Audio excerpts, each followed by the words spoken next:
criminal offensive side eye.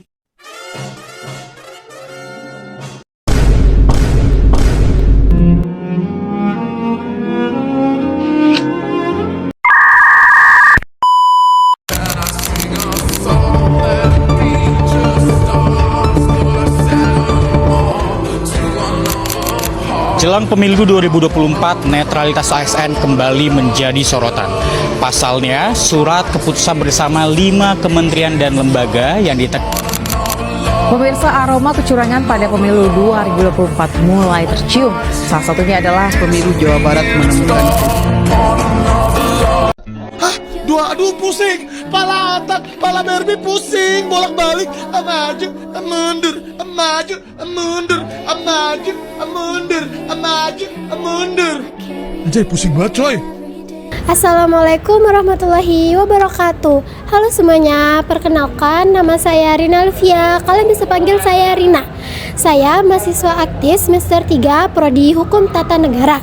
Di sini saya mendapatkan tugas yaitu membuat sedikit video yang berkaitan dengan hadis hukum tata negara. Di sini saya akan menjelaskan sedikit video tentang kebijakan publik atau fenomena ketatanegaraan yang aktual di Indonesia yang berkaitan dengan menggunakan hadis-hadis hukum tata negara Islam. Jadi dengan itu saya mengambil judul yaitu fenomena netralistis ASN pada pemilu Indonesia dalam perspektif hadis hukum tata negara. Halo semuanya.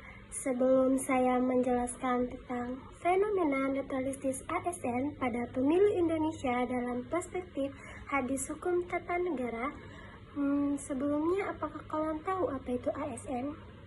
Nah, kalau kalian belum tahu, saya akan menjelaskan sedikit tentang apa itu ASN.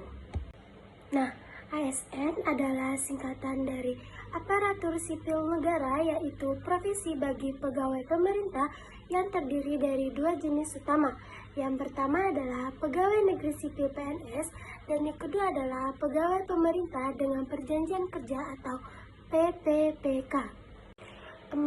Kalian tahu nggak apa fungsi utama dari ASN?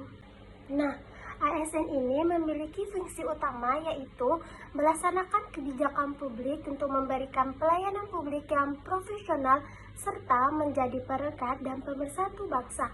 Nah, jenis-jenis ASN yaitu adalah pegawai negeri sipil yang diangkat secara tetap oleh negara melalui proses seleksi untuk bekerja pada instansi pemerintah pusat atau daerah untuk jangka waktu tertentu sesuai perjanjian yang disepakati. Nah, sekarang saya akan menjelaskan salah satu fenomena ketatanegaraan yang aktual di Indonesia, yaitu isu netralitas ASN dalam pemilu dan bagaimana hadis-hadis hukum tata negara memberikan prinsip-prinsip etika kekuasaan untuk menganalisisnya.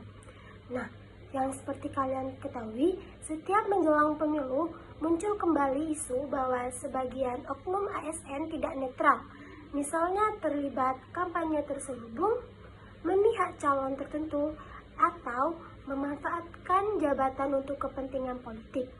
Padahal di Indonesia, Undang-Undang Nomor 5 Tahun 2014 dan Peraturan Bawaslu telah menegaskan bahwa ASN ini wajib bersikap netral, profesional, dan tidak terlibat politik yang praktis. Dalam hukum tata negara Islam, prinsip netralitas dan amanah kekuasaan berakar dari sejumlah hadis Nabi Shallallahu Alaihi Wasallam. Yang pertama, hadis amanah kepemimpinan. Rasulullah Shallallahu Alaihi Wasallam bersabda, "Setiap kalian adalah pemimpin dan setiap pemimpin akan dimintai pertanggungjawaban atas yang dipimpinnya." Hadis riwayat Bukhari dan Muslim. Nah teman-teman, hadis ini menegaskan bahwa pegawai negeri adalah pemimpin pada level tugasnya. Maka setiap tindakan menyalahgunakan jabatan untuk kepentingan politik pribadi adalah bentuk pengkhianatan amanah publik. Nah, hadis yang kedua yaitu hadis larangan menyalahgunakan kekuasaan untuk kepentingan pribadi. Rasulullah Shallallahu Alaihi Wasallam bersabda, "Barang siapa kami pekerjakan untuk suatu tugas, lalu ia menyembunyikan sesuatu dari kami, maka itu adalah gulul atau korupsi."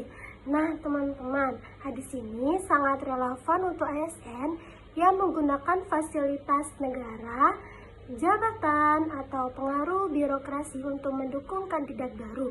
Perbuatan tersebut termasuk penyalahgunaan kekuasaan yang dalam konteks HTN modern disebut abuse of power. Nah, hadis yang ketiga adalah hadis keadilan dalam kepemimpinan. Nabi Shallallahu Alaihi Wasallam bersabda, pemimpin yang adil termasuk salah satu dari 7 golongan yang mendapatkan naungan Allah. Hadis riwayat Bukhari dan Muslim.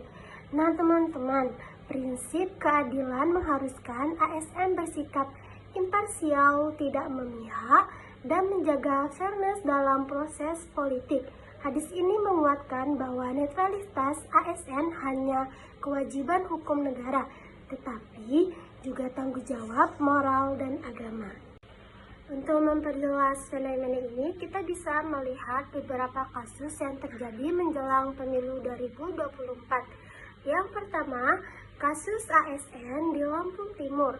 Nah, beberapa ASN terbukti ikut menghadiri deklarasi dukungan kepada salah satu bakal calon presiden.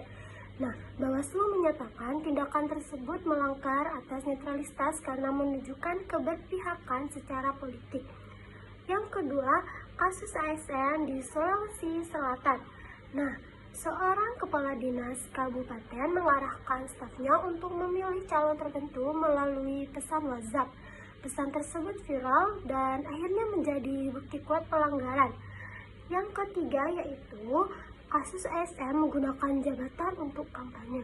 Nah teman-teman, ada pula kasus ASN yang memanfaatkan fasilitas negara saat mengikuti kegiatan yang berafiliasi dengan salah satu calon. Hal ini dikategorikan sebagai penyalahgunaan kewenangan dan pelanggaran etik berat. Jadi teman-teman, kasus-kasus itu menjadi contoh bagaimana ASN yang seharusnya menjaga profesionalitas justru terlibat dalam politik praktis, sehingga dapat mengganggu fairness pemilu dan kepercayaan publik terhadap birokrasi. Jadi, berdasarkan analisis tersebut dapat disimpulkan bahwa prinsip netralitas ASN bukan hanya kewajiban hukum positif, tetapi juga memiliki landasan kuat dalam hadis-hadis hukum tata negara Islam, hadis tentang amanah, keadilan, dan larangan penyalahgunaan kekuasaan yang menegaskan pentingnya birokrasi yang profesional dan tidak berpihak. Dengan menerapkan nilai-nilai tersebut, kita dapat membangun penyelenggaraan pemilu yang lebih jujur, adil, dan berintegritas.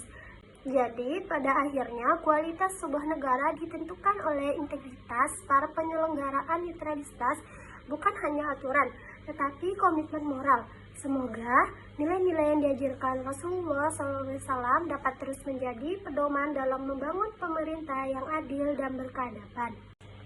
Nah teman-teman, itu tadi penjelasan sedikit dari saya tentang fenomena netralitas ASN pada pemilu Indonesia yang berkaitan dengan hadis hukum-hukum tata negara. Dengan memegang teguh amanah, keadilan, dan integritas, kita tidak hanya menjaga proses demokrasi, tetapi juga menjaga martabat bangsa.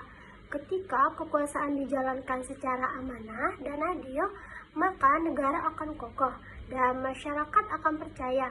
Mari kita terus merawat nilai-nilai ini demi Indonesia yang lebih berintegritas. Semoga kita semua menjadi bagian dari terwujudnya tata pemerintahan yang diridhoi Allah, dibangun di atas amanah, keadilan, dan tanggung jawab. Dengan penjelasan ini dapat memberikan gambaran bahwa hukum negara dan nilai-nilai Islam sesungguhnya berjalan seiring menjaga keadilan. Terima kasih dan sampai jumpa pada video penjelasan selanjutnya. Bye-bye. Sekian dari saya. Wassalamualaikum warahmatullahi wabarakatuh.